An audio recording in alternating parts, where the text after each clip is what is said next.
JCW, obviously, we're here in Philadelphia, but let's hold off on that for a sec.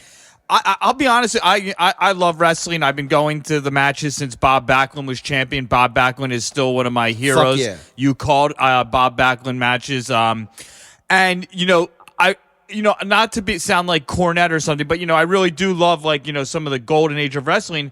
And I wasn't down with like XPW or stuff like that. I loved or CZW even at the time, but I loved ECW and stuff. But I'll be honest, when I first heard JCW, I was like, oh, ICP's running. It was amazing. I loved everything you guys were doing. You really were able to mix both cultures, and I really loved your commentary and their commentary. I thought you guys did a heck of a job, and it was a really great product. Before the indies made the explosion that they did, in the past decade, the JCW event at their festival and the JCW itself was the biggest indie, if I'm not, would you agree? Absolutely. And it was a bucket list for everyone to work on. I remember one year we wanted to book Bullet Bob Armstrong, but we found out he had retired the year before. And then he called us up and was like, fuck that. Like, I'm not officially retired until I wrestle at the Gathering. And it's like, I can't believe that this is Bullet Bob Armstrong on the phone saying this. Rest in peace, Bullet Bob. But you know what I mean? So, and I'm glad I got to play a big part in, I agree with everything you said about, I thought it was the perfect meshing of the cultures. And what JCW was doing at the time was, in a way, creating the blueprint for the independent wrestling boom, because ICP was doing live weekly pay-per-views. ICP was doing the Gathering on pay-per-view, putting together these insane, could there ever be a Joey Janela's clusterfuck without the Gathering of the Juggalos? I mean, there could be, but I'd like to think that all the chaos and mayhem influenced a lot of people. And the commentary of ICP that you touched on, so the one thing is, how does a guy who loves New York hardcore and like the purest forms of thrash metal and like KRS-One and Public Enemy, how does that guy get super into ICP? And that happens when that guy sees Stranglemania and watches Stranglemania 15,000 times. And I agree, those guys as commentators, their whole presentation is genius. It's nothing but genius. No, and it to was be chosen great by them and to work with them and to try to pepper some of that stuff into, and evolve it and move into the new era that we're all in.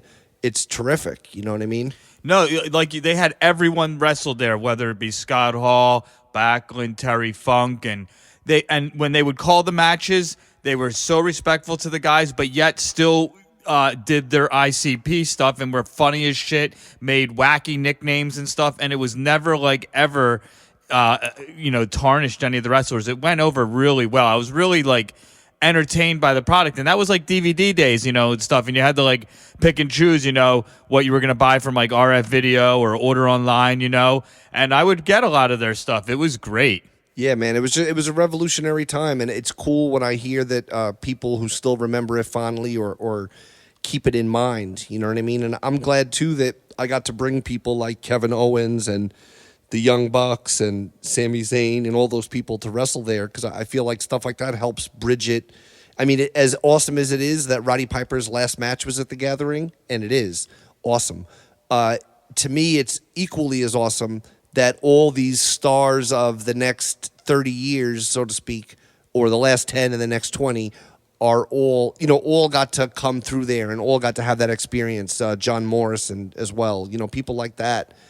Jimmy Snuka, just literally everyone. Like when I think of everyone I've got to call a match for. Everybody has wrestled for JCW in the WWE Hall of Fame. As a matter of fact, I want to talk about some JCW developed talent, but give me a good story about one of the guys who came to the Gathering and had a great time from like the WWE Hall of Fame.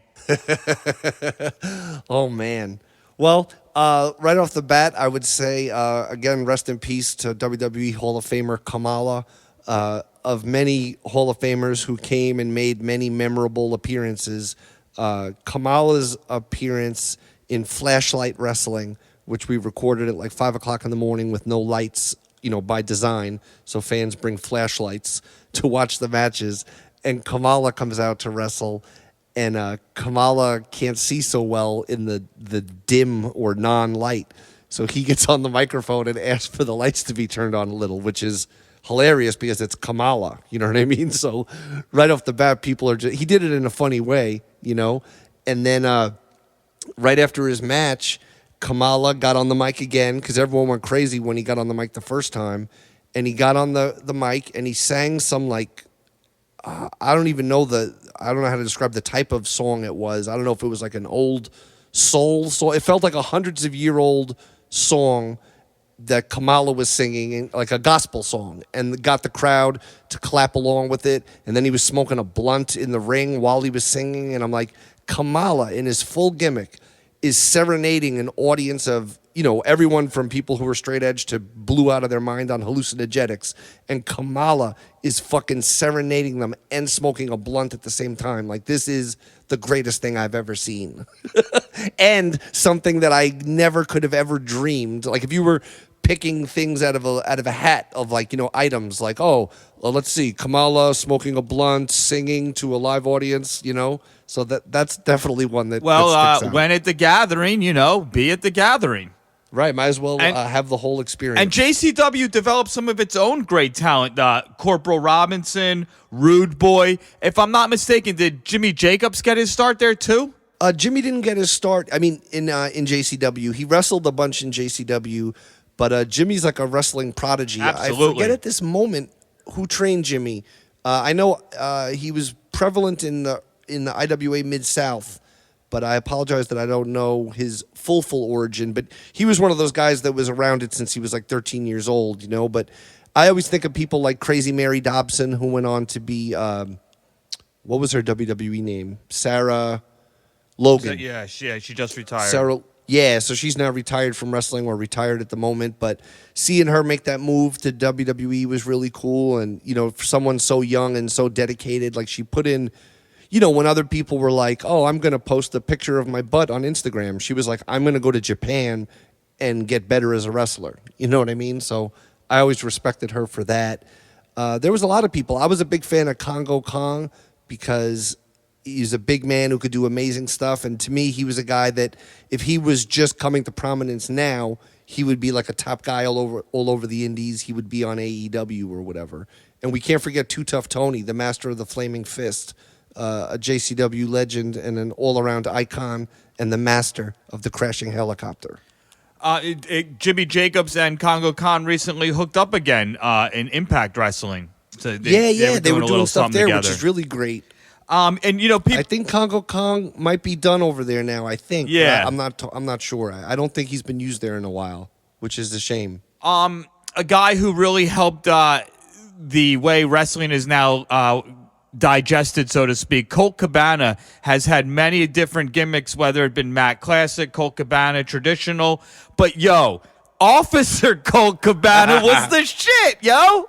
Yeah, that was the best, man. I just watching that whole thing come to life and the heat and animosity it generated, and again, another one of those things where I feel like JCW was ahead of the curve because, again, I was talking about the problems of society when we started, but Colt Cabana was a living representation of that. There was a comedic edge to it, of course, but the issue and the problem that Colt Cabana was representing is still a rampant problem. It's crazy. But yeah, Officer Colt Cabana, very few can do it better. And also a special shout out to, what was his name? It was Officer Colt Cabana, not Special Agent Adam Pierce. Was it? I'm trying to remember. Adam Pierce was with Cabana as like a deputy or something for a minute. We had a few times he came in as well, and that was really cool. How about, and look at Adam Pierce now after 2 decades, working his ass off. He gets a pretty interesting job with the WWE, and now he's on TV every week, in like one of those like GM type roles, Yeah, I think that's so great. Adam Pierce has always been a great guy to me. I think he's a great guy for the business, so to speak, in terms that, again, you don't have to be a scumbag, a backstabber, a liar, a cheater to get ahead. And you know what I'm saying? Fuck people like that. I like people like Colt Cabana, like Adam Pierce, whatever. That to me is how you do it, and they're living testimonials to that aspect. Another person who's like the most versatile player in The most versatile player in WWE is also its most valuable player, and I'm talking about motherfucking MVP. What a comeback, huh? How great is it seeing him, man? And think about that. He was someone that WWE, it seemed like, had written off or somehow lost touch with how great that guy is. And they brought him in for one role, and he quickly morphed into another. And now he's like the fucking cornerstone of the show. He's the backbone. Yeah, I think right.